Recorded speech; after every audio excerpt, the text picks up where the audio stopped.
And with that, welcome you inside this week-ending edition of Big Ten Today, presented by Gatorade. Rick Pizzo, Jerry DiNardo, Coach Dave Wanstead alongside. Guys, I'm curious. At this point in the year, we're nearly at the halfway pole. Hard to believe. We'll get there next weekend. Does it go faster or slower sitting in these chairs compared to when you were actually coaching the game? Wow, that's a great question. Hadn't thought about that one. I'd say it goes faster as a coach. Yeah, particularly if you're having a good year.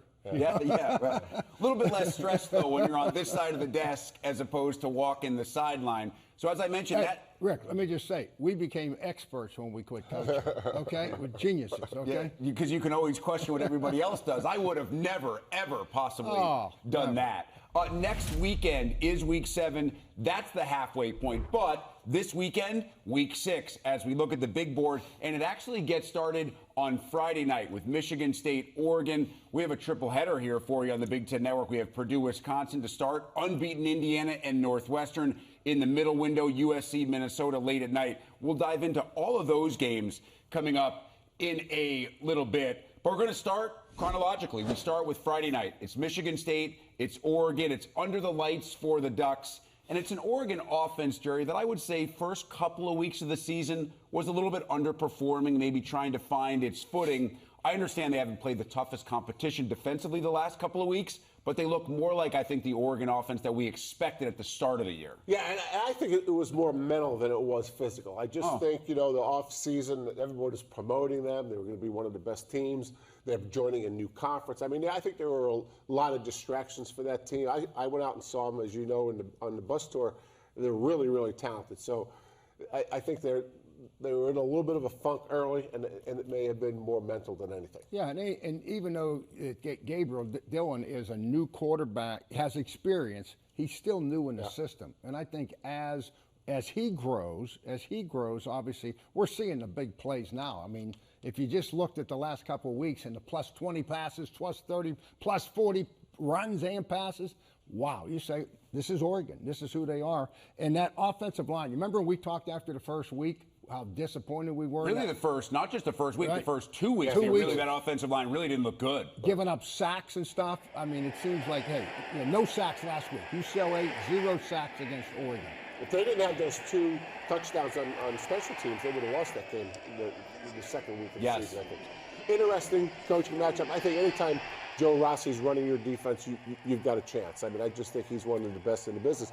And obviously, Jonathan Smith knows this program. So there's some interesting things with the coaching matchups as well. Absolutely. And the one thing I'm sure that Jonathan Smith is telling him, guys, every opportunity we get, would they drop an interception for a touchdown last week? Any time, we got to eliminate the penalties and turnovers. But if Oregon does give us a chance somehow, interception, sack, fumble, balls on the ground, boy, we got to take advantage. I mean, Michigan State's wondering what if that Boston College game, they dropped a touchdown pass before BC goes down. Otherwise, you go on the road and win that game despite a bunch of turnovers from Aiden Childs.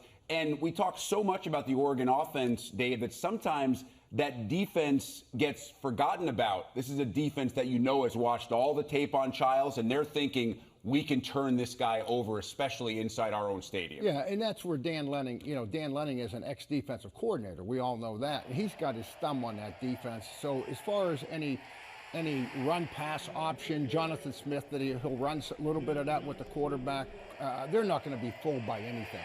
And they haven't given up the big pass plays. Michigan State's had 2 or 3 big pass plays early, right? I think they've had 3 plus. Oregon is going to be different with the pressure and obviously coverage because of the athletes they have. These guys got players. Yeah, and I don't know if this goes on every day, but when I was there for practice, Dan Lanning spent most of his time with the defense, much like Nick Saban did at Alabama. Sure. And Dan worked with him. He got over to the offense some, but you could tell he was more involved.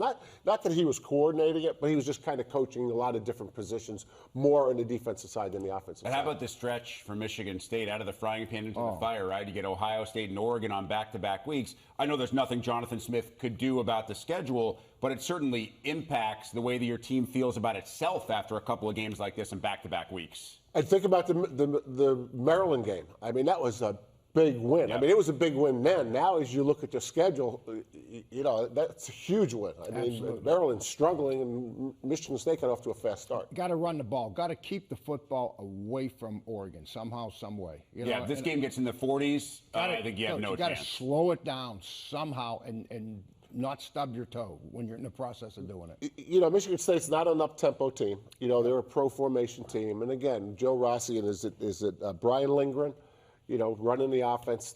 It's a good coaching matchup. Oregon's the more talented team, but I'd say the coaching matchups are. Yeah, I like this Michigan State staff. I think this Michigan State staff has a really, really good feel for what they want to do. They may not get there in year one because of the league they're playing in right now, because of the roster that they have, and because of the schedule that they have. There's a lot of faith that Jonathan Smith will get things turned back around and get Michigan State back to where it was a few years ago. It is the Friday night game coming up on Fox tonight, Michigan State and Oregon.